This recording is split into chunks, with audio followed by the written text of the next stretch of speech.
자유케 되어지는 이 시간 되도록 이끌어 주옵소서. 예수 그리스도의 이름으로 기도합니다. 아멘.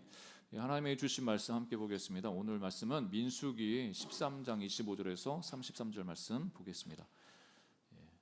민수기 13장 25절에서 33절입니다.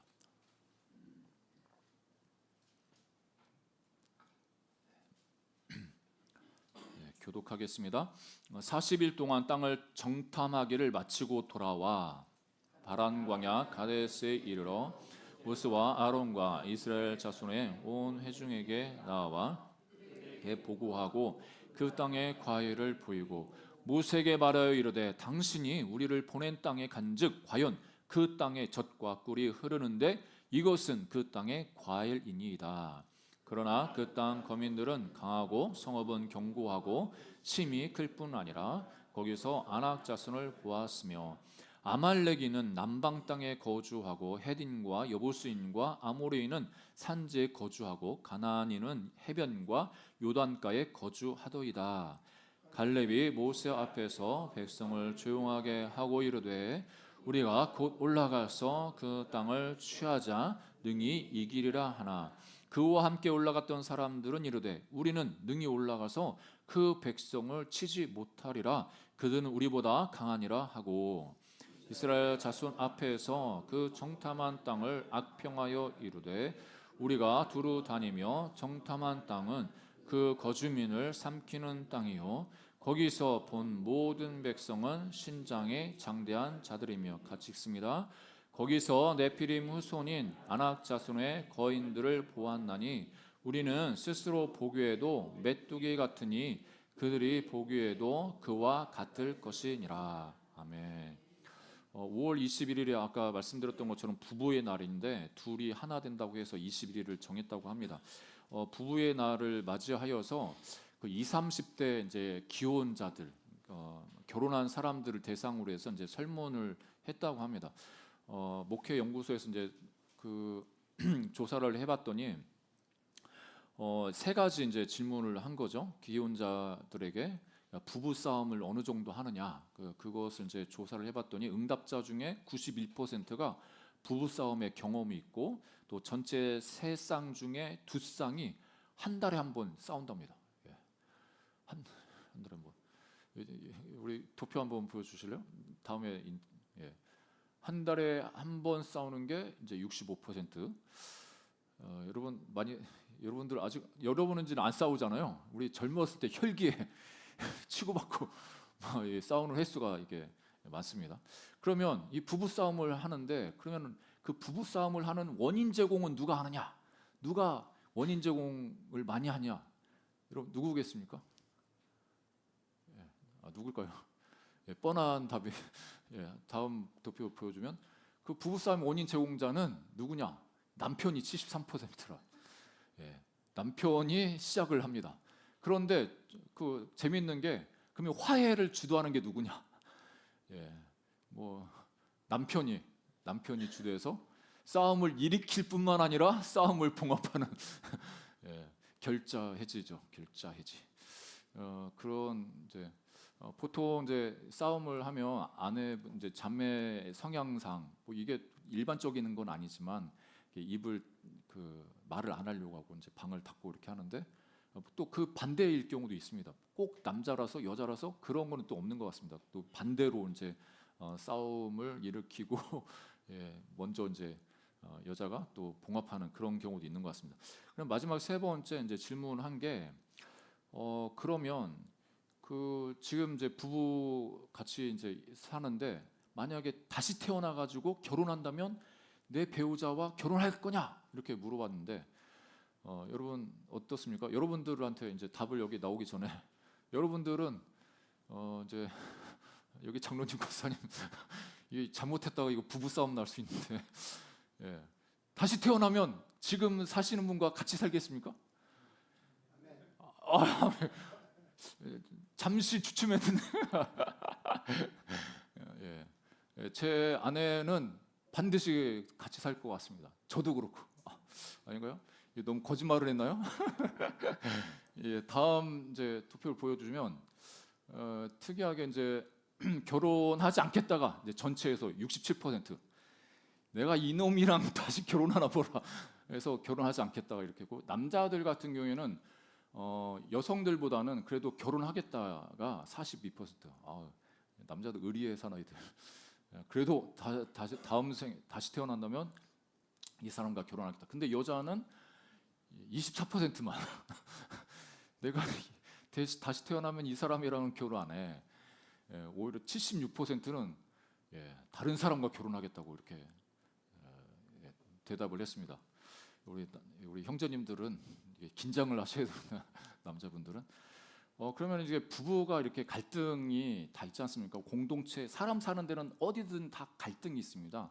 그 갈등을 일으키는 것들을 보면 부부 관계 속에서 서로의 그 상처들, 그 마음에 있었던 그 연약한 부분들이 서로가 서로를 찌르면서 이제 아픔을 주니까, 그러면서 더 갈등이 더 깊어지고, 그러다 보면 이제 또 깨어지는 그런 일들이, 그 안타까운 일들이 이제 있는 것을 볼 수가 있습니다.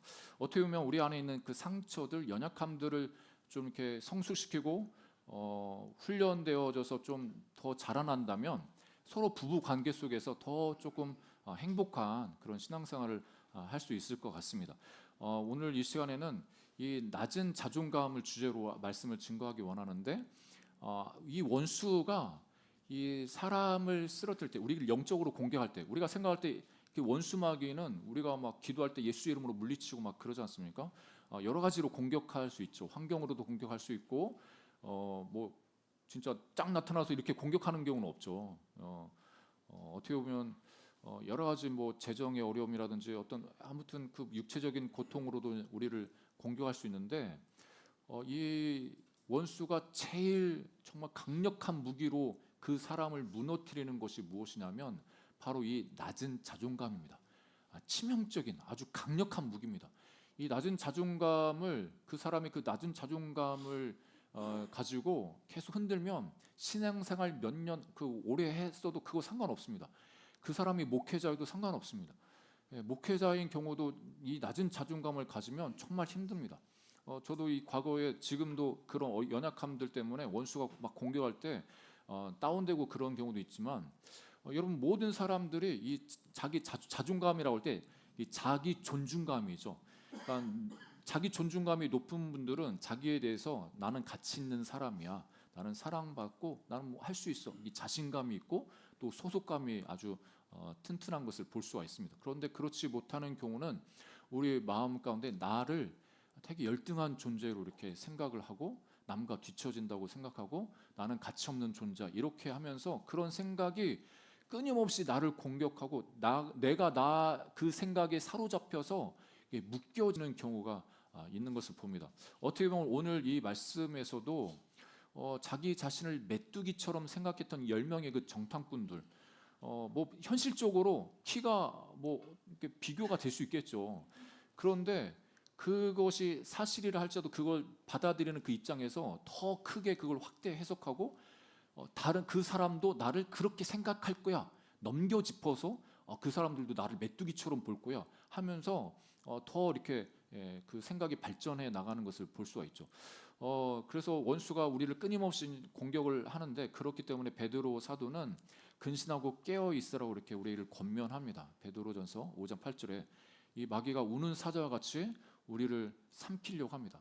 다른 걸로 삼키는 게 아니라 우리 안에 있는 그 낮은 자존감, 나는 아무것도 못해, 아니면 나는 가치 없어, 나는 사랑받을 어떤 뭣도 없어, 이렇게 하는 그 생각을 가지고 그 생각으로 그 사람을 더 누르고 자기 비하를 시킵니다. 여러분, 겸손이라고 이야기할 때 자기를 비하시키고 자기를 까라는 게 아닙니다. 이 겸손을 잘못 적용을 해가지고 나는 원래 그랬습니다, 나는 원래 이런 사람이에요 하면서 자기 가치를 완전히 손상시키라는 게 아니거든요. 그 원수는 이 잘못된 개념을 우리에게 심어줘서 우리를 정말 하나님 앞에서 절망케 만드는 것을 봅니다. 그러면서 에베소서 6장 12절에도 이 사도 바울이 우리의 씨름이 혈과 육에 상대하는 것이 아니고 이 통치자들, 권세들, 이 어둠의 세상 주관자들, 이 하늘에 있는 악한 영들을 상대하는 거다 우리에게 가르쳐 줍니다. 그 원수가 우리를 공격하는데 그 공격 포인트가 뭐냐? 우리 안에 있는 낮은 자존감, 이거를 가지고 우리를 흔들 수 있는 것을 항상 기억하고 깨어 있으시는 저와 여러분 되기를 주님으로 축복합니다. 아무리 과거의 놀라운 경험, 그 은혜, 성령 충만 이걸 경험해도 우리 안에 있는 이런 감정들을 이용해서 원수는 끊임없이 우리를 공격한다는 겁니다. 그래서 우리를 속박시킵니다. 그래서 이 무서운 열등감에 꽁꽁 묶여 있으면 이 무가치하다는 그 쇠사슬에 나 자신이 이렇게 쌓여져 가지고 신앙생활도 주저앉게 만들고 다른 사람과의 관계도 그 풍성한 관계로 나가지 못하도록 해방을 합니다. 그래서 사탄이 사용하는 방법, 이 낮은 자존감을 어떻게 사용해서 우리를 무너뜨리는가 네 가지 정도 그 책에서는 이렇게 이야기하는데, 잠재력을 마비시킨다는 거죠. 여기서도 이 어떻게 보면 스스로 메뚜기처럼 생각했던 그 사람들은 하나님 앞에서 하나님이 나의 주인이시고 나는 하나님의 자녀인, 어떻게 보면 내가 하나님 없으면 아무것도 아니겠죠. 그렇지만 하나님이 계시기 때문에 나는 할 수 있다는 그 믿음, 그 확신을 가지고 나갈 수 있는데, 단지 그 사람들, 그 환경들이 너무 강한 것을 보면서 자기를 그것과 비교하면서 자기 가치를 계속적으로 다운시켜서 낮은 자존감 때문에 하나님이 주신 그 잠재력도 마비시켜서 사용하지 못하게 만듭니다. 우리 스포츠 경기도 마찬가지 아니겠습니까? 가서 이렇게 기싸움을 한다고 하죠. 자신 그 사람과 그 눈빛 교환하면서 자신감이 있는 사람은 그 자기 안에 있는 잠재력을 충분히 그 활용해가지고 그 경기에 임할 수가 있는데, 그렇지 못하고 낮은 자존감을 가지고 있으면 아무리 많은 재능이 있어도 그것을 활용할 수가 없습니다. 두 번째, 이 낮은 자존감이 꿈을 파괴하는 것도 볼 수가 있습니다. 어떻게 보면 하나님께서 이스라엘 백성들의 꿈을 주시지 않습니까? 가나안 땅을 주시겠다는 그 꿈과 약속을 주셨는데, 어떻게 보면 이 사람들은 그냥 하나님 그 말씀을 믿고 순종해서 따라가면 정복할 수 있고 그 꿈을 이룰 수가 있는데, 이 낮은 자존감, 자신을 메뚜기처럼 생각하는 이 사람들은 그 하나님 말씀에 순종하지 못했고 결국에 하나님을 원망하고 불평해서 하나님의 징계를 받는 것을 봅니다. 그런 거와 다르게 여호수아 갈렙 같은 경우, 갈렙은 30절에 보니까 모세 앞에서 백성을 조용하게 하고, 그러니까 이 정탐꾼들의 보고를 받으니까 마음이 사람들이 많이 흔들리는 거죠. 우리가 그렇지만 이 갈렙은 우리가 곧 올라가서 그 땅을 취하자 능히 이기리라. 그러니까 이 여호수아 갈렙 같은 경우에는 하나님이 자기 자신을 어떻게 생각하시는지, 하나님이 주신 약속이 무엇이고 그 약속을 주신 그 하나님이 또 이루실 거라는 그 확신, 그리고 그 하나님의 관점으로 자기 자신, 자기 존재를 보는 이 관점이 있었기 때문에 이 어려움 앞에서도 당당하게 하나님이 우리에게 주신 거야, 가서 싸우면 우리가 이길 수 있어, 이렇게 자신 있게 고백을 하죠.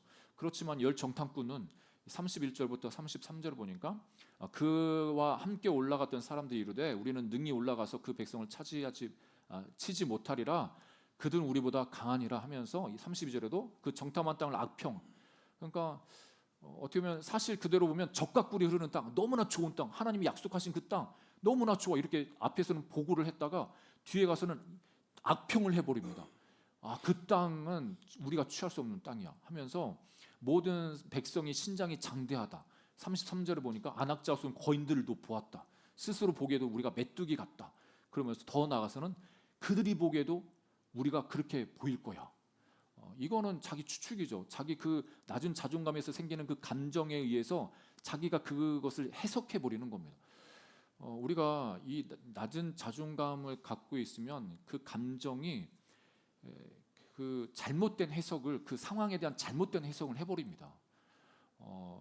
그래서 아무것도 아닌데 진짜 가볍게 넘어갈 수 있는 그것도 너무 크게 생각을 해가지고 그것 때문에 내가 죽을 수 있다, 나 더 어려울 수 있다, 이렇게 확대 해석을 해서 더 자기 자신을, 또 주변에 있는 사람들 더 어렵게 만들고 고통스럽게 할 수가 있습니다.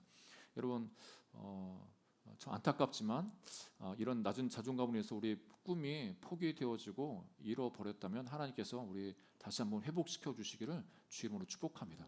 여러분 자신을 너무 과소평가하지 마십시오.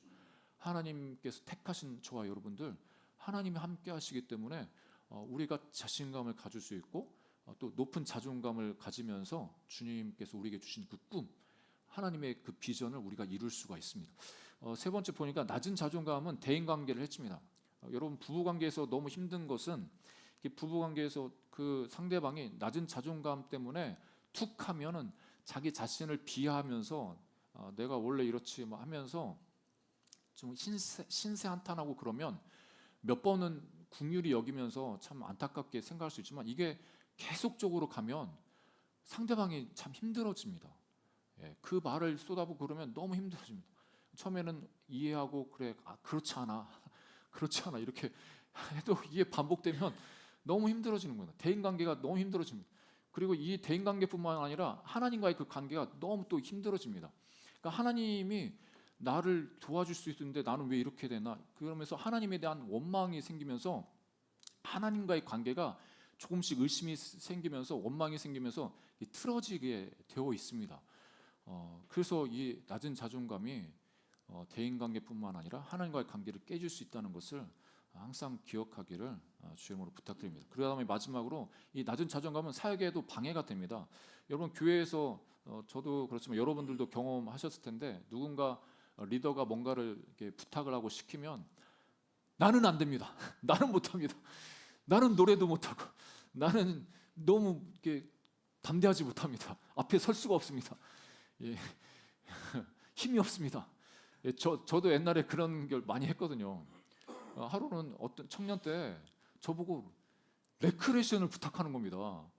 내가 살아생전에 레크레이션 부탁을 받은 게 이분이 나를 알고 이런 걸 부탁하나. 정말 수줍음 많이 많고 앞에 나가기 싫어하는 사람인데 청년들을 레크레이션을 하라고. 그래서 이게 거절을 하려고 하다가 그때쯤 이 책을 통해서 하나님과의 관계 속에서 그래 하나님이 나에게 뭔가를 맡겨주시면 능력을 주시겠지 하는 그 믿음, 그래 순종하면 하나님께서 능력 주실 거야, 이런 거를 이제 배우고 있었던 시즌이어가지고 그래서 그럼 해보겠습니다 했는데 진짜 어렵긴 한데 하나님께서 은혜 주셔서 잘 넘어간 적이 있습니다. 우리가 보통 하나님 나라의 일을 할 때 누군가 특별한 정말 은사도 탁월하고 뭐 말도 탁월하고 어떤 재능도 탁월한 그 사람들을 통해서 하나님이 하나님 나라를 세워가시고 그 사람들만 사용한다, 이렇게 우리가 착각할 수 있는데 그렇지 않습니다. 연약한 자, 정말 약점투성인 우리들을 불러가지고 하나님 나라 일에 함께 동참하길 원하십니다. 그러면서 그 동참시키면서 하나님이 은혜를 주시기 원합니다. 그러니까 동참하면 하나님이 더 은혜를 주시고 그거에 대한 능력도 부어주십니다. 그게 이제 사도 바울이 깨닫고 고린도전서 1장 26절 29절에 이렇게 말씀하는 거죠. 형제들아 너희를 부르심을 보라. 육체를 따라 지혜로운 자가 많지 아니하며 능한 자가 많지 아니하며 문벌 좋은 자가 많지 아니하도다. 그러나 하나님께서 세상에 미련한 것을 택하사 지혜 있는 자들을 부끄럽게 하려 하시고. 그러니까 이 당사자들 고린도 성도들은 좀 기분이 나쁠 수 있죠. 우리를 미련하고 아무것도 아니라고 문벌도 안 좋고 지혜도 없다고 말하는. 그런데 그 자존심을 떠나서 하나님이 우리를 택하셨는데 세상이 볼 때 정말 약한 자들을 택하셔가지고 강한 자들을 부끄럽게 하신다는 겁니다. 하나님 나라의 원리가 이렇습니다. 세상에서의 기업은 탁월한 사람들 뽑죠. 삼성 같은 경우는 인류 기업을 꿈꾸기 때문에 정말 초인류 어떤 정말 명석한 사람들을 뽑아서 그 사람들 위주로 해서 이제 기업을 운영하죠. 그렇지만 하나님 나라 기업은 너무 약해가지고 저 사람 가지고 뭐 하겠나, 저 사람 또 사고 쳐가지고 하나님 나라 뭐 세워갈 수 있겠나. 그런데 하나님이 그 사람들을 택해가지고 그 약한 사람 택해가지고 강한 사람들을 부끄럽게 하신다는 겁니다. 이게 하나님 나라의 원리라는 겁니다. 그래서 사도 바울이 그렇게 이야기하는 거예요. 그래서 28절에 하나님께서 세상에 천한 것들과 멸시받는 것들과 없는 것들을 택하사 있는 것들을 폐하려 하시나니 이는 아무 육체도 하나님 앞에서 자랑하지 못하게 하라. 그러니까 내가 능력이 탁월했어, 난 말 잘해, 나는 노래 잘해, 그러니까 할 수 있어. 그러면 이미 너는 잘하는 사람이니까 잘했겠지, 이렇게 할 수 있겠지 않습니까? 그런데 못하지만, 연약하지만 그래도 열심히 하나님의 말씀에 순종하는 그 마음으로 해봤더니 하나님께서 은혜 주시고 잘할 수 있게 하시고, 그래서 그 사람은 내가 자랑할 게 없죠. 하나님이 능력 주셨습니다. 이렇게 고백할 수 있지 않겠습니까? 여러분, 이런 낮은 자존감이 어떻게 보면 하나님의 사역하는데 용기를 내지 못하게 막는데, 이것을 뛰어넘어서 하나님께서 부르실 때 용기를 내서 도전하는 저와 여러분 되기를 주의 이름으로 축복합니다. 두 번째는 하나님 관점에서 우리 자상을 재조명해야 됩니다. 여러분, 지금도 성형외과가 많지 않습니까? 제가 아시는 분 성형외과 같이 동행해 달라고 해가지고 갔는데, 와, 진짜 성형하는 사람들이 이렇게 많고, 그 견적을 이제 사람마다 다 다르다고 이렇게 하면서 이제 이야기를 들어봤는데, 근데 그 이야기 중에 사람이 콧대 하나 세워도요, 여러분, 그 사람의 자신감이 아주 그냥 이렇게 업되는 거 아십니까? 눈의 쌍꺼풀과 이게 조금 올리고 이게 밑에 이렇게 빼면서 이게 실을 집어넣어가지고 이렇게 올리는, 이런 걸 통해서 여러분 아무것도 아닌 것처럼 보이잖아요. 근데 그거 하면 사람이 달라집니다. 사람이 자기 자신을 보는 그 관점이 자신감을 생긴다는 거죠. 자신감에. 그래서 당당해지고, 그래서 삶이 변화됐다, 이런 간증들이 차고 넘칩니다. 그래서 여기 그 책에도 나와 있는데, 맥스웰 멀츠라는 이제 성형외과 수술 전문의가 자기가 이렇게 수술을 하면서 수술 전과 후가 그 사람이 자기 자신에게 그 있어서 그 성격이 엄청나게 변화되는 것을 발견한 거죠. 그 전에는 의기소침하고 자신감이 없고 그 자존감이 낮아 보였는데, 그 수술 이후에 엄청나게 자신감 있고 더 이렇게 활달하게 이렇게 활동을 하고, 그런 사람들이 많다는 거죠. 여러분, 안 그럴 것 같습니까? 여러분들은 외모에 초월해서 이렇게 생각하시기 때문에 아마 그런 거 가지고 어떻게 그래 하는데, 진짜 이 사람들이 그런 외적인 변화를 통해서도 사람 안에 자신감이 생길 수 있습니다. 이건 부인할 수 없는 사실인데, 그런데 어떤 부류의 사람들은 그 얼굴이 변화돼도 예전처럼 똑같다는 겁니다. 이 의사가 너무 신기해가지고, 어떤 사람은 얼굴이 변화되면 진짜 자신감을 갖고 막 그렇게 더 활달하게 행동을 하는데, 어떤 사람은 정말 이쁘게, 더 이쁘게 이렇게 성형을 했는데도 계속 불만을 가지고, 내가 밉다고, 나 이렇게 못생겼냐고, 이 수술을 한 거 맞냐고. 그래서 그 사람 앞에 수술 전과 후의 사진을 갖다 보여줘도 인정을 안 한다면, 인정을. 나는 못생겼어, 나는 못났어. 왜 그럴까? 이 사람들은 왜 그럴까? 그래서 그 분의 결론은, 사람의 그 그러니까 얼굴의 변화도 그 성격의 변화가 동반되지만, 사람마다 그 내면에 있어서 그 성격에 얼굴이 있다는 겁니다. 그러니까 이 눈에 보이는 얼굴이 바뀌어서 자신감을 갖는 사람도 있지만, 자기의 그 성격의 그 자아상이라고 해야겠죠. 자아상. 그것이 안 바뀌면 자기 외적인 모습이 바뀌어도 만족을 못 한다는 겁니다. 자신감을 갖지 못한다는 겁니다. 그러니까 내면의 그 자화상, 자기 자신을 어떻게 생각하는지, 이것이 생각이 바뀌고 이 내면의 그 얼굴, 자기 얼굴이 바뀌어야 사람도 바뀔 수 있다고 이렇게 이야기를 합니다. 여러분, 우리 안에 그 자화상이 예수 그리스도 안에서 예수님 믿기 전과 후가 바뀌어지시기를 주님으로 축복합니다. 여러분, 그 찬양, 저도 이 찬양을 부르면, 어떤 찬양은 너무 마음에 좀 불편한 찬양이 있습니다. 이 벌레 같은 하루에 나 예수님 안에서 존귀한 자인데 이 벌레 같은, 이 쓸데없는, 하나님의 은혜로 이 쓸데없는 자. 그거는, 그 표현은 예수님을 믿기 전에 우리가 하나님 앞에서 정말 죄인으로 벌레 같은 존재, 정말 아무것도 아닌 존재, 이걸 이야기하지, 예수 그리스도 안에 들어온 우리들은 자아상이 완전히 바뀌었습니다. 새로운 피조물이 되었습니다. 우리 자신을 향해서 그런 자신감이 있으시기를 주님 축복합니다. 그러니까 우리 예수님 믿으면서 우리는 바뀌었습니다. 우리 얼굴도 바뀌고, 우리 마음의 얼굴이 바뀐 거죠. 신분이 바뀌었고. 그래서 이 자아상을 재정립해야 되는데, 우리 자아상을 만들어가는 게 네 가지 요소가, 외부의 세계, 내부 세계, 또 사단이, 하나님 말씀이 있는데, 우리가 잘 알듯이 외부 세계는 우리 주변에 있는 둘러싸인 가족들, 우리 친한 사람들을 통해서 우리 자아상이 형성이 됩니다. 어떻게 보면 깨어진 가정에 힘든 그 어린 시절을 지나신 분들은 마음의 상처가 있기 때문에 자화상도 어떻게 보면 좀 이그러질 수 있는 그런 부분들도 있습니다. 그런데 어떤 경우에는 은혜를 받고 자기도 그 어려운 시간을 보냈음에도 불구하고 자아상이 아주 건강한 그런 분들도 봅니다. 그런데 똑같은 부모님 밑에서도 똑같이 부모님이 잘해주시는데 어떤 자녀는 자아상이 아주 긍정적으로 감사하고 이렇게 하는 그 자녀가 있는 반면에 어떤 자녀는 상처받았다고 하고 부모님이 날 안 사랑한다고 그런 경우도 종종 있다고 하는 거죠. 사람마다 또 다르겠죠. 또 내부 세계도 우리 그 영향을 미치는데 우리가 다 죄성이 있지 않습니까? 이 죄를 가지고 어떤 죄된 성품으로 우리가 태어나는데 이게 우리의 내면을 그 자아상을 만드는 데에서도 영향을 미칩니다. 여러분 세상은 사람이 태어날 때 성선설을 많이 이야기를 하죠.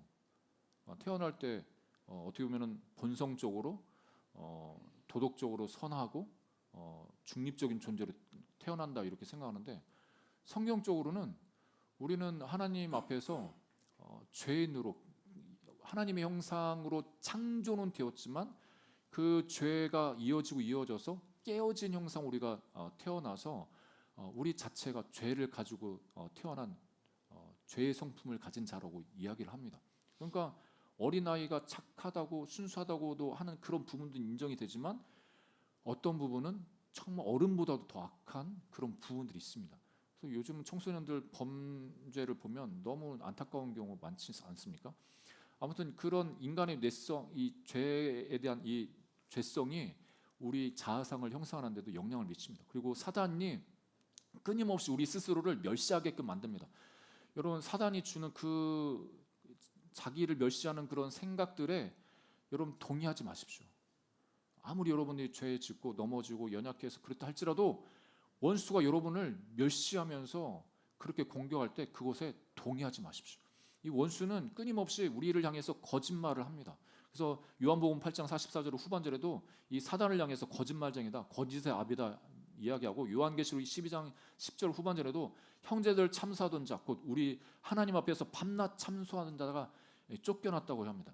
그다음에 고린도 후서에도 이 세상 신이 믿지 아니하는 자들을 마음을 미혹해 혼미케 했다고 이야기를 합니다. 그러니까 원수는 끊임없이 우리 자아상이 온전하게 긍정적인 자아상이 형성되지 못하도록 우리를 끊임없이 이렇게 공격하는 것을 꼭 기억하시기를 주님을 축복합니다. 하나님 말씀으로 우리가 예수님을 믿고 난 다음에 바로 자아상이 온전하게 확 바뀌어지느냐? 그렇지 않고 끊임없이 우리 안에 있는 죄성이 다루어지면서 우리 안에 훈련이 필요합니다. 계속적으로 하나님 말씀을 통해서 나 자신을 보고 평가하는 그런 훈련들이 끊임없이 이어져야 됩니다. 그래서 마지막 세 번째, 이 낮은 자존감 치료를 위해서 어떻게 적용하면서 살 것인가? 이 부분만 오랫동안 해도 좀 시간이 많지만 간략하게 살펴보면 여러분 우리 안에 잘못된 신학이 있습니다. 그걸 좀 교정해야 됩니다. 여러분 어떤 분은 그렇게 이야기하죠. 말은 안 하지만 마음속으로 그렇게 생각하는 분도 있습니다. 그 하나님이 나 자신을 미워하는 것을 원하신다 이렇게 생각하는 분도 있고 이웃은 사랑하지만 너 자신은 미워해야 돼 이렇게 또 생각하시는 분이 있습니다. 나를 사랑하는 거는 죄야 이렇게 또 생각을 하는 경우도 종종 있습니다. 왜 그러냐 하면 디모데후서 3장 2절 이 말씀이 또 조금 영향을 미쳤습니다. 뭐냐면 사람들이 자기를 사랑하면 이게 무슨 표현이냐면 말세에 어떤 현상들이 일어나는데 그 현상 중에 하나가 자기를 사랑한다 이렇게 표현한 거예요. 자기. 그래서 이거 말씀이 잘못 적용이 돼가지고 나를 사랑하는 것 그것이 하나님 앞에 죄악인 줄 알고 자기를 깔보면서 자기를 미워하고 이렇게 해야 그게 하나님 앞에서 온전한 모습이라고 생각을 합니다. 이 잘못된 신학입니다. 잘못된 믿음입니다. 여러분 하나님은 우리가 우리를 사랑하기를 원하십니다. 여기 디모데후서 3장 2절에 말씀하는 자기 사랑이라고 하는 것은 그 고슴도치와 같은 모습의 사랑을 이야기하는 겁니다. 그러니까 고슴도치가 말리면 자기는 상처를 안 받지 않습니까? 그런데 그 가시로 인해서 남에게 상처를 주는 거 아니겠습니까? 여기서 말하는 자기 사랑이 이 신약 성경에 자기 사랑이라는 표현이 여기에만 나타나 있는데 바로 이 고슴도치 같은 그 사랑의 모습이 여기서 말하는 자기 사랑입니다. 그렇지만 하나님이 우리에게 주시는 우리를 사랑해야 된다는 말씀을 어떻게 알 수가 있냐면 이 마가복음 12장 30절 31절에도 하나님 예수님께서 말씀하시길 너희가 마음을 목숨 다해서 마음 다해서 뜻 다해서 하나님을 사랑해야 돼. 그거 말씀하시면서 두 번째 계명이 뭐냐면 내 이웃을 사랑하는데 내 자신같이 사랑하라는 겁니다. 그러니까 다른 말로 하면 내가 나를 사랑해야 남도 사랑할 수 있는 겁니다. 여러분 믿으시기 바랍니다. 여러분 자신을 사랑해야 남도 사랑할 수 있습니다. 작은 가족 단위에 있어서 에베소서 5장 28절을 한번 보시면 이와 같이 남편들도 자기 아내 사랑하기를 자기 자신과 같이 할지니 자기 아내를 사랑하는 자는 자기를 사랑하는 것이라. 그러니까 내가 나를 사랑하지 않으면 배우자도 사랑을 못합니다. 내가 나를 존중하지 않는데 내가 내 스스로를 배려하지 않고 귀하게 여기지 않는데 내 배우자를 귀하게 여기고 사랑한다? 그럴 수가 없습니다. 여러분 스스로를 사랑하시기를 주의 이름으로 축복합니다. 왜냐하면 하나님이 여러분을 위해서 예수님을 이 땅에 보내주신 너무나 존귀한 존재. 하나님이 나를 사랑했는데 내가 나를 안 사랑해? 나는 내 자신을 채찍질해야 돼. 나를 채찍질하면서 또 여러분 하나님도 그렇게 안 하시는데 여러분 스스로가 여러분 자신을 향해서 그렇게 냉혹하게 밀어붙이면 여러분을 만드신 하나님, 여러분을 사랑하시는 하나님이 너무나 마음 아파하십니다. 그렇지 않습니까? 부모와 자식 관계에도 내가 자녀를 사랑하는데 자녀가 나는 사랑받을 자격이 없어요 하면서 나는 더 열심히 해야 돼요. 스스로를 채찍질하고 막 자기 자신을 미워하고 그러면 얼마나 이 부모 가슴 아픕니까? 그 자녀를 향해서 네가 너 자신을 좀 받아주고 사랑하면 좋겠다. 이런 마음이 우리 부모에게 있지 않습니까? 여러분 우리 자기 스스로를 귀하게 여기고 그런 존중해주고 그런 태도를 갖기를 주님을 축복합니다. 그럴 때 훌륭한 이웃, 아내를 또 남편을 사랑할 수 있고 우리 교회 공동체를 사랑할 수 있고 하나님을 더 사랑할 수가 있습니다. 두 번째는 자기 자신의 그 평가를 하나님께 좀 받아야 할 필요가 있습니다. 여기 이 데이비드 시멘즈 목사님이 이렇게 이제 이 글에서 쓰시는데 당신 자신의 가치와 귀중함에 대한 인식을 하나님께로부터 계속 공급받도록 하고 당신의 과거로부터 물려받은 거짓 영상들, 그러니까 거짓된 메시지 그게 의존하지 말라. 당신이 소유한 낮은 자존감의 치료는 당신이 어떤 선택을 하는가에 달려있다. 모든 거짓말과 왜곡과 좌절 그리고 과거의 상처를 들추어내어 당신을 건전치 못한 불신의 감정과 생각에 사로잡히게 하는 사단의 그 속삭임에 귀를 기울일 것인가 혹은 하나님과 그의 말씀으로부터 당신의 귀중함에 대한 가치를 부여받을 것인가. 그러니까 원수는 끊임없이 우리를 향해서 무가치한 존재라고 계속 공격을 하고 있고 그런 소리를 우리 마음 가운데 우리 생각 가운데 집어넣고 하나님은 내가 너를 위해서 죽고 내가 너를 귀하게 여기고 너를 보배롭게 여겨 이렇게 말씀하시는데 그러면 그 두 음성에 우리가 선택하는 건 우리가 선택해야 되는 거예요. 계속 원수가 주는 그 생각들 그 과거의 메시지들 상처로 인해서 생기는 그 감정도 우리가 선택하면 계속 낮은 자존감에 내가 짓눌려 가지고 하나님이 주신 그 구원의 그 풍성한 은혜를 누릴 수가 없는 겁니다. 여러분 그래서 여기에서 몇 가지를 이렇게 질문하면서 던지는데 제가 여러분에게 좀 여쭈어보겠습니다. 그러니까 이게 반어법인데 우리 스스로 향해서 이렇게 이야기를 해야 됩니다. 무슨 권한으로 당신은 하나님께서 그렇게 깊이 사랑하는 존재를 깎아내리고 멸시하는가? 여러분이 여러분을 깎아내리고 멸시합니까? 여러분 뭔 권한으로 여러분 자신을 그렇게 깎아내리고 멸시합니까? 하나님이 여러분을 깊이 사랑하셔가지고 사랑하신다고 하는데 여러분이 무슨 자격으로 여러분 스스로를 멸시하고 깎아내립니까? 그렇게 할 수 없습니다. 그렇게 하면 안 됩니다. 그거는 하나님을 모욕하는 겁니다. 나를 만드신 하나님을 모욕하는 겁니다. 여러분 그 생각과 그 소리에 여러분 넘어가지 마십시오. 물리치십시오. 그리고 무슨 권한으로 당신은 하나님께서 그렇게 높이 대우해 주신 존재를 깎아내리고 멸시하는 거예요. 여러분 스스로를 왜 하나님이 우리를 높여서 대우해 주시는데 누가 뭔 권한으로 그렇게 깎아내리고 멸시합니까? 요한 1서 3장 1절에도 보라 하나님께서 어떠한 사랑 우리에게 베푸사 하나님의 자녀라 일컬음을 받게 하셨는가. 우리가 그러하도다. 그러므로 세상이 우리를 알지 못하면 그를 알지 못함이라. 그러니까 하나님이 어떠한 사랑 우리에게 사랑을 베푸셨나? 어떠한 사랑을 베푸셨습니까? 로마서 5장 7절 8절에 의인을 위하여 죽는 자가 쉽지 않고 선인을 위하여 용감히 죽는 자가 혹 있거니와 우리가 아직 죄인 되었을 때 그리스도께서 우리를 위하여 죽으심으로 하나님께서 우리에 대한 자기의 사랑을 확증하셨느냐. 그러니까 하나님이 자기 자신의 모든 것 대신에 예수님을 우리에게 주셔서 십자가에서 대신 죽게 하셨는데 그만큼 우리를 사랑하시고 존귀 여기시고 높여주시고 정말 절대적인 가치로 우리를 그렇게 삼아주셨는데 우리가 뭐라고 우리 자신을 멸시하고 깎아내리고 우리가 뭐라고 남을 멸시하고 깎아내립니까? 그러면 안 됩니다. 여러분 스스로를 향해서 그렇게 하지 마시기를 주님을 축복합니다.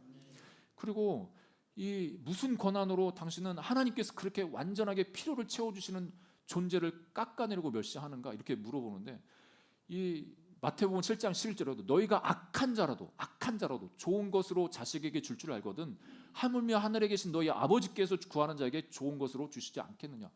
하나님이 얼마나 좋으신지 우리에게 좋은 것 주기 원하신다는 겁니다. 그리고 빌립보서 4장 19절에도 나의 하나님이 그리스도 예수 안에서 영광 가운데 그 풍성한 대로 너희 모든 쓸 것을 채우시리라.